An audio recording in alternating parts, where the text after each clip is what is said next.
किया। जैसे ही भगवान को सिंहासन से विराजमान किया, भगवान चरणों में बैठ गए और चरणों में जैसे ही बैठे तो भगवान ने क्या देखा? देखी सुदामा की दीन दशा, करुणा करके करुणानिधि रोए। अरे देखी सुदामा की दीन दशा, करुणा करके करुणानिधि रोए। देखी सुदामा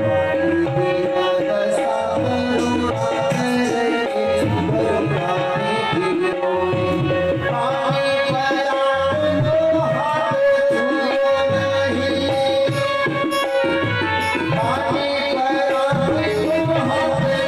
रोए।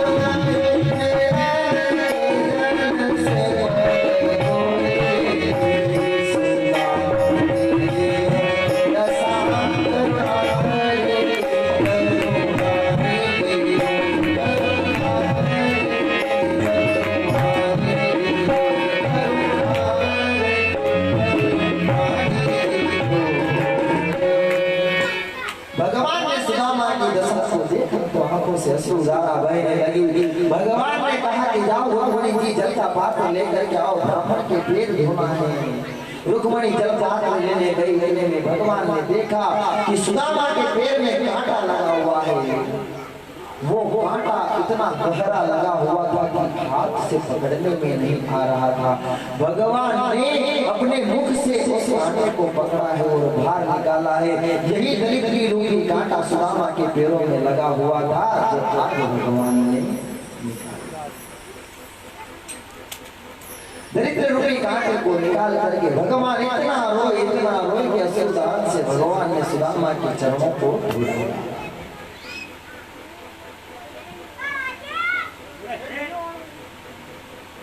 भगवान ने सुदामा को स्नान कराया, स्नान करा के सुंदर वस्त्र आभूषण पहना दिए और मंच पर विराजमान किया और सभी स्त्रियों से कहा कि रानियों एक एक करके सभी आओ और ब्राह्मण को प्रणाम करो, ब्राह्मण का आशीर्वाद दो। सुदामा ने सोचा एक एक पत्नियां हो के आशीर्वाद दे दे, बाद में बात करेंगे। अब सुदामा सारी पत्नियों को आशीर्वाद दिए। अब एक एक करके पत्नियां आ रही है, महाराज आगे से भी आगे तक लाइन लग गई।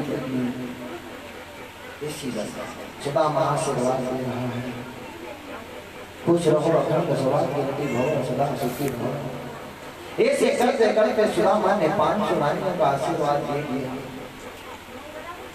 सुदामा का हाथ दर्द करने लगा। सुदामा मुंह से आशीर्वाद दे रहा है, सुखी रहो, अखंड सौभाग्यवती भव। 500 रानियों का आशीर्वाद और दिया। फिर सुदामा का मुख दर्द करने लग गया। फिर सुदामा आशीर्वाद दे रहा है, खुश रहो, खुश रहो, खुश रहो, खुश रहो, खुश रहो। 500 रानियों को आशीर्वाद दिया। सुदामा ने कन्हैया को बुलाया कि लाला इधर आओ। कन्हैया ने कहा क्या हुआ, कितनी बच रही है? बोले अभी तो 1500 को आशीर्वाद मिलो है, टोटल तो 16,108 है, देते ही जाओ। फिर सुदामा आयुष हो गया, आशीर्वाद देगा। कोई भी रानी प्रणाम करे सुदामा, हाथ दर्द करे, मुंह दर्द करे, बस गर्दन चलते।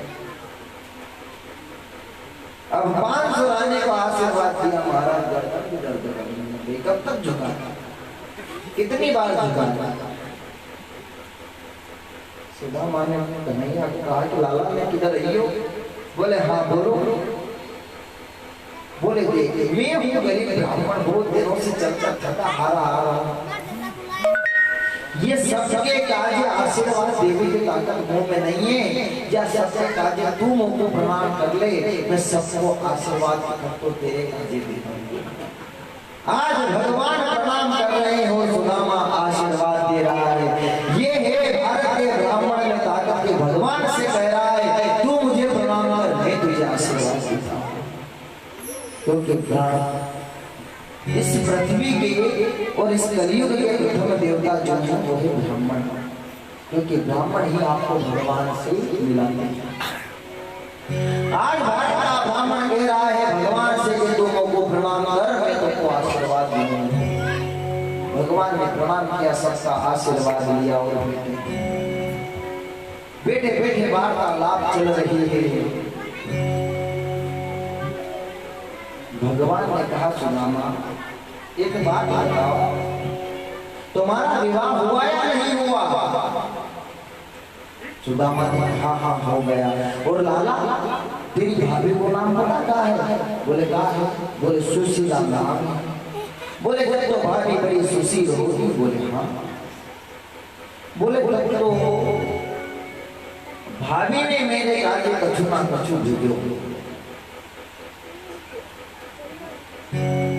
सुदामा ने कहा कि लाला तेरे कितने विवाह हुए? बात तेरे कितने विवाह हुए? बोले 16,108। भगवान ने कहा कि सुदामा तूने विवाह किया लेकिन मुझे नहीं बुलाया। बोले रहने दे, मैंने तो एक विवाह किया, तो को तो दे वो भूल गयो। तूने तो 16,108 विवाह कर दिए, मुझको एक महीनों को दे दे। एक में ही वो बुला ले लो तो मैं तो बुला। तूने एक में ही बुलाया, मैं क्यों बोलूंगा? आजकल ऐसा ही होता है, उसने हमें नहीं बुलाया, हम भी उससे नहीं बुलाएंगे। ऐसा नहीं है, उसकी कोई मजबूरी रही होगी इसलिए नहीं बुलाया। अब भगवान ने कहा सुदामा मुझे पता है मेरे विवाह कैसे हुए। सुबह तक विवाह की कोई चर्चा नहीं है, शाम को 5 बजे बहू घर में आ गई। अब बता इतने समय में कौन कौन कौन हो तो कहाँ बहू। और मेरे विवाह ऐसे नहीं हुए हैं, मैंने 7 फेरों से विवाह थोड़ी किए। मैंने तो घेर घेर के इकट्ठे कर रखी है। कोई यमुना से चुरा करके लायो, कोई जामवंती जी से चुरा करके लायो, कोई कहाँ से लेके आया। मैंने तो सारी इकट्ठे कर रखी है घेर घेर करके। तू तो अपनी बता। बोले मेरी भाभी को नाम सुशीला है। मेरी भाभी ने मैंने कहा कि कछु ना कछु जरूर भेजो होगा सुदामा। बोले लाला तो तू एक बात मालूम है? सुदामा जी सोच रहे हैं कि रानियों के सामने मैं चावल के पोटली दूंगा तो रानियां क्या सोचेगी? इतने दिन में आया वो भी चावल लेके आया, 5 घरों से मांगे होंगे। सुदामा जी सोच रहे हैं कि पहले किस तरह रानियां यहाँ से चली जाए, फिर अकेले कन्हैया को दे दूंगे। भगवान कह रहे हैं कि सुदामा तुम ये बताओ कि भाभी ने क्या भेजा? सुदामा कह रहे थे कि लाला मेरी बात सुन, ज्यादा उदंग मत बने। अब सुदामा उस चावल की पोटली को छुपा रहा है। सुदामा चावल की पोटली को छुपा दिया। भगवान ने कहा कि सुदामा ये बताओ कि भाभी ने क्या भेजा? सुदामा ने कहा कि कन्हैया तुमको पता है जब हम बचपन में लकड़ी बीनने गए थे कितनी मूसलाधार बारिश हुई। कन्हैया ने कहा कि सुदामा अच्छी तरह पता है, बड़े बड़े ओले भी गिरे थे। तुम तो ये बताओ कि भाभी ने। सुदामा ने कहा ऐसे नहीं मानते। बोले कन्हैया ज्यादा हट करे वो तो मैं तेरी पोल पट्टी रानी के सामने खोल दूं। बोले क्या पोल पट्टी? बोले वो बोल दे। बोले रानियों तुम्हारे जो पति है ना ये गोकुल में नंगा घुमा करते थे। भगवान ने कहा सुदामा तुझसे ज्यादा मेरे बारे में इन रानियों को पता है, तो ये बता कि भाभी ने क्या भेजा? भगवान ने कहा कि सुदामा तूने एक बार नहीं दिया, उसका इतने बार दुख पाया है, इस बारे में तू छुपा रहा है, कितना भोगे? भगवान सुदामा के हाथ को दबाने लग गए, जिस हाथ में सुदामा ने पोटली दबा रखी थी। सुदामा ने पोटली निकाली, उधर से इस हाथ में बोले ले लिया दबा। भगवान उठ करके इधर आए, इधर हाथ दबाने लगे, फिर पोटली निकाली, फिर ले भैया। बोले कन्हैया एक बात को पता है? बोले कहा मैं बताऊं सब रानियों को? बोले हाँ बता दे। बोले आपको पता है आपके पति जो हैं ये थोड़े थोड़े माखन के लिए चोरी किया करते थे। भगवान ने कहा बोले लाला, बोले सुदामा इनको सब पता है, तुम केवल इतना बताओ कि भाभी ने भगवान फिर इधर आए, सुदामा ने पोटली निकाली, फिर इधर कन्हैया ने सोचा ऐसे नहीं दे। कन्हैया ने रुक्मणी जी को इशारा कहा कि रुक्मणी जी आ जाओ, अकेले को काम ना है, तुम भी दबा। रुक्मणी जी आई, भगवान ने देखा सुदामा ने पोटली, फिर इधर से इधर करे भैया, भगवान इतने में पेड़ पर चले गए। अब भगवान इतनी चतुराई से सुदामा जी से पोटली छीन रहे। भगवान ने कहा कि सुदामा मुझे सब पता है, लेकिन तुझे खेल बताए, हम विद्यालय में खेला करते थे। बोले कौन सा खेल नहीं पता? बोले बताओ। बोले हाँ बता। बोले देख, ये तेरी, ये मेरी, ये पापा की, ये अम्मा की, ये बाबा की, गई पोटली गई। भगवान ने बड़ी चतुराई से पोटली को ले लिया। भगवान घुमा घुमा कर उस पोटली को देख रहे हैं, कई जगह से सिली हुई है। भगवान ने जैसे ही पोटली को खोला, हाथ में लेकर के देखा कि पोटली के अंदर जो चावल है वो भी एक घर के नहीं है, वो भी साबुत नहीं है, वो भी कई प्रकार के चावल है।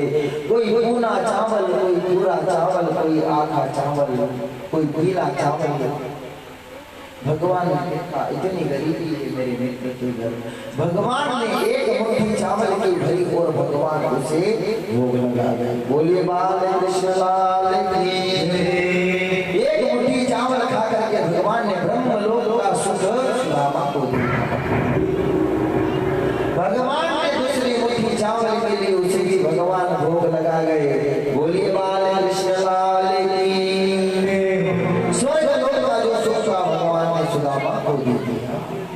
तीसरी मुट्ठी जैसे ही खाने लगे, रुक्मणी ने हाथ पकड़ लिया। बोले देवता दो बड़े दे चुका हो, यो भी दे दोगा तो हमने क्या जाना। बोले अगर आपने ये भी दे दिया तो हम कहाँ मारे मारे घूमेंगे, वो लोग तो आप पहले ही दे चुके। रुक्मणी जी कहती है प्रभु चावल कच्चे हैं, दर्द हो जाएगा पेट। रुक्मणी जी ने रोक लिया। और जो भी माताएं या जो भी पुरुष चावल लेकर के आए हैं, उनसे निवेदन है अपने स्थान पर ही बैठे रहे। जब व्यास पूजन हो तब आकर के आपको चावल चढ़ाना है, अपने स्थान पर बैठ जाओ। जब व्यास पूजन हो उस समय आकर के चावल चढ़ा देना। ऐसा जरूरी नहीं है कि सुदामा की कथाएं में चावल चढ़ाना जरूरी करी तो भगवान स्वीकार करेगा। भगवान तो आप वहीं मन से ही चढ़ा लो, वो भी स्वीकार कर लेगा। और नीबिला चावल को भी स्वीकार कर लेगा, मानसिक रूप से चलागा। एक सेठ जी थे, वो सेठ जी भगवान की पूजा करना चाहते थे, परंतु पूजा नहीं कर पाते थे क्योंकि वो बहुत धनी थे, लेकिन धन लगाना नहीं चाहते थे। एक दिन महाराज के पास गए, वहां जाकर के सेठ जी ने कहा कि मैं भगवान की पूजा करना चाहता हूँ, परंतु मैं पूजा नहीं कर सकता, मेरे पास धन दौलत नहीं लगाने के लिए। गुरुदेव ने कहा कि तुझे धन दौलत लगाने की आवश्यकता नहीं है, तुम मानसिक रूप से पूजा कर, पेट या ध्यान लगा करके पूजा कर। मानसिक रूप से हे प्रभु मैं आपको जल से स्नान करवा रहा हूँ, दूध से स्नान करवा रहा हूँ, दही से स्नान करवा रहा हूँ, शक्कर से करवा रहा हूँ, इससे उससे फलाना ढेका जो भी हो, मानसिक रूप से पूजन करते। वो सेठ आया घर पर, 5 मिनट से उसने मानसिक पूजा प्रारंभ की। हे प्रभु मैं आपको जल से स्नान करवा रहा हूँ, मैं आपको दूध से करवा रहा हूँ, दही से करवा रहा हूँ, शक्कर से करवा रहा हूँ, हे प्रभु मैं आपको भोग लगा रहा हूँ। वो मानसिक पूजा धीरे धीरे धीरे धीरे कई घंटों में होता है। उस सेठ का ध्यान एकाग्र हो गया, कई घंटों में वो पूजा बदल गई, कई घंटे हो गए। अब एक दिन सेठ जी पूजन कर रहे थे, तो पूजन करते करते कह रहे थे कि हे प्रभु अब मैं आपको जल से स्नान करवा रहा हूँ, फिर दूध से स्नान करवा रहा हूँ, अब दही से करवा रहा हूँ, अब पंचामृत से करवा रहा हूँ। हे भगवान अब मैं आपको दूध का भोग लगा रहा हूँ। और सेठ जी के मन में विचार आया कि आज तो दूध में शक्कर बहुत ज्यादा डल गई। सेठ जी के मन में सोचा, बोले गली थोड़ी होगी, हाथ डाल करके निकाल ले। जैसे ही सेठ जी ने हाथ डालना चाहा, भगवान ने आकर के हाथ पकड़ लिया। ना तो यहाँ दूध है और ना यहाँ शक्कर है, मानसिक शक्कर में भी तेरी नीमता अटकी हुई है। मानसिक शक्कर में भी तेरी इतनी ममता अटकी हुई है कि तूने हाथ डाल करके निकालना चाहा। उस शेर ने कहा कि प्रभु मुझे क्या पता था कि आप ज्यादा शक्कर डालने से प्रसन्न होते हो, लेकिन तो प्रथम दिन ही ढेर सारी डालता। तो ऐसी बात है, भगवान को अगर स्वीकार करना होता है वो मन से ही स्वीकार कर लेता है। आप लाए हैं, बहुत अच्छी बात है, आप कथा का सम्मान कर रहे हैं, भगवान का सम्मान कर रहे हैं, परंतु व्यास पूजन के समय आकर के आप चाह रहे हैं। सुदामा को 2 लोग का राज्य भगवान ने दिया है, वो रुक्मणी जी ने आकर के हाथ पकड़ लिया, बोले 1 लोग तुम्हारे लिए चाहिए। आज सुदामा ने कहा कि कन्हैया अब मैं जाऊंगा। 1 रात से ज्यादा सुदामा द्वारिकापुरी में नहीं रुक रहे। सुदामा जो सोच रहे हैं कि मैं जाऊंगा कन्हैया मुझको कछु ना कछु तो देखो। सुदामा जी कहते हैं कि लाला मैं जाऊं? बोले कन्हैया जा। बोले सुदामा जा रहे हो? बोले हाँ। बोले एक काम करो, क्या कपड़े तुमने पहन रखे हैं ये उतार दो, अपने फटे पुराने पहन करके निकले। सुदामा ने सोचा, बोले सुशीला कह रही है कि वहां से तो दहेज मिलेगा, तो कपड़ों ही खुलवाएंगे, 1 जोड़ी कपड़े भी तन मारे नहीं। भगवान ने कहा हाँ कपड़े उतार तो जाओ। सुदामा ने फटी धोती पहनी गई, पहन करके लक्ष्मी जी कही है कि प्रभु आपका मित्र जो है ये धन के लिए यहाँ पर आया था। भगवान ने कहा कि हे लक्ष्मी जी, हे देवी, मेरा जो मित्र है सुदामा ये ब्राह्मणों भूतो ना भविष्यति, मेरे मित्र जैसा ब्राह्मण ना कभी हुआ है ना कभी होगा। संतोषी ब्राह्मण सुदामा बोले नहीं। अब सुदामा जी जा रहे हैं, रानियों ने द्वार पर उनको छोड़ दिया। भगवान हाथ बांध कर ऐसे जा रहे हैं, भगवान जा रहे हैं। अब सुदामा सोच रहा है कि कन्हैया है ना, अपनी रानी के डर तो होएगो, इसलिए इसके मुंह को कछु ना दियो, हाथ बांध करके आगे जा करके मुंह को दियो।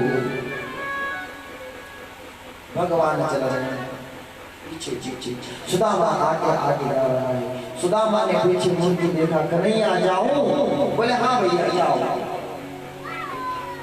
सुदामा ने सोचा देख आगे और देखो।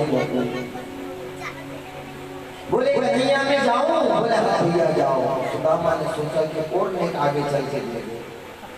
थोड़ा सुदामा और आगे गया और पीछे पलट करके कहा कि लाला मैं जाऊं? तो कन्हैया ने कहा कि हाँ भैया आप जाओ और भाभी से मेरी राम राम कीजिए। सुदामा ने सोचा मुंह को ये सुलग लो तो धन देखो तो हाथ जोड़ के खड़ो रहे। सुदामा को भगवान ने सामने तो कुछ नहीं दिया, लेकिन पीछे से सब कुछ दे दिया। सुदामा सोचते सोचते जा रहे हैं, इधर लक्ष्मी जी ने कहा, बोले प्रभु मैं मान ही नहीं सकती, आपका मित्र धन के लिए ही आया था। भगवान ने कहा अगर देवी नहीं मानते हो तो परीक्षा ले लो। परीक्षा लेने में लक्ष्मी जी ने क्या किया, एक सोने की ईंट बन गई और ईंट बन के उस रास्ते में गिर गई जिस रास्ते से सुदामा जी जा रहे थे। सुदामा जी ने देखा सोने की ईंट। सुदामा जी ने कहा कि प्रभु अगर आपको देना था तो मेरे हाथ में दे देते, अब मेरे सामने रख करके मेरा मन क्यों ललचा रहे हो।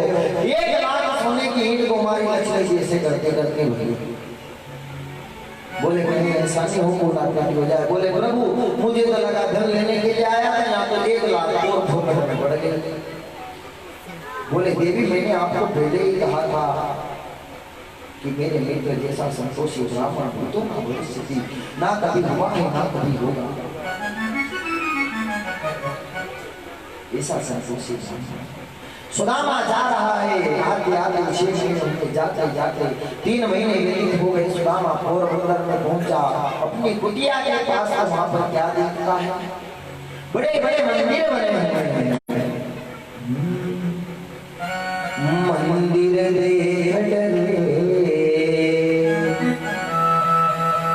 सुदामा मंदिर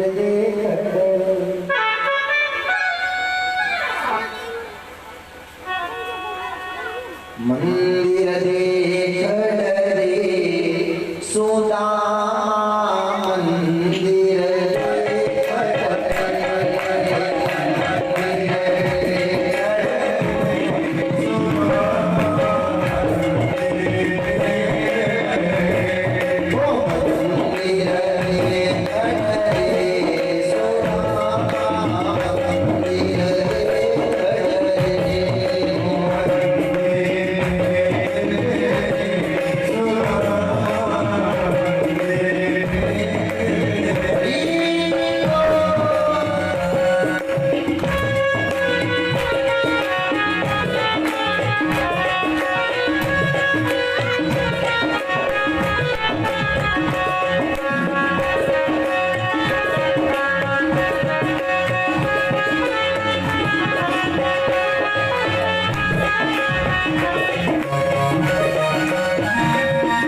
कहाँ तो गई रे मेरी टूटी डगरिया,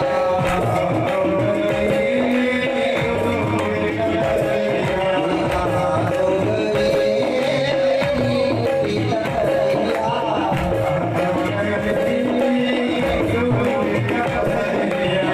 ओ यहाँ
इसके अलावा आपको कोई नहीं रहेगा। तो ईमानदारी से अपने स्थान पर खड़े हो जाए, जिसको आता है और जिसको नहीं आता है, दोनों हाथ खड़े करके गाते सेवा।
पर मेरी टूटी टपरिया थी कहाँ गई। द्वारपालों ने अंदर जाकर के सुशीला से कहा कि सुशीला, एक गरीब ब्राह्मण आए हुए हैं, अपना नाम सुनावा बता रहे हैं, बोल रहे हैं कि द्वारिकापुरी से आया है। सुशीला ने कहा पति देव आ गए। अब सुशीला के तो क्या ठिकाने महाराज, बढ़िया सुंदर साड़ी पहन करके खूब सारा लीपा पोती मेकअप लगा करके पूजा का ख्याल लेकर के दो राशियां आगे चल रही है।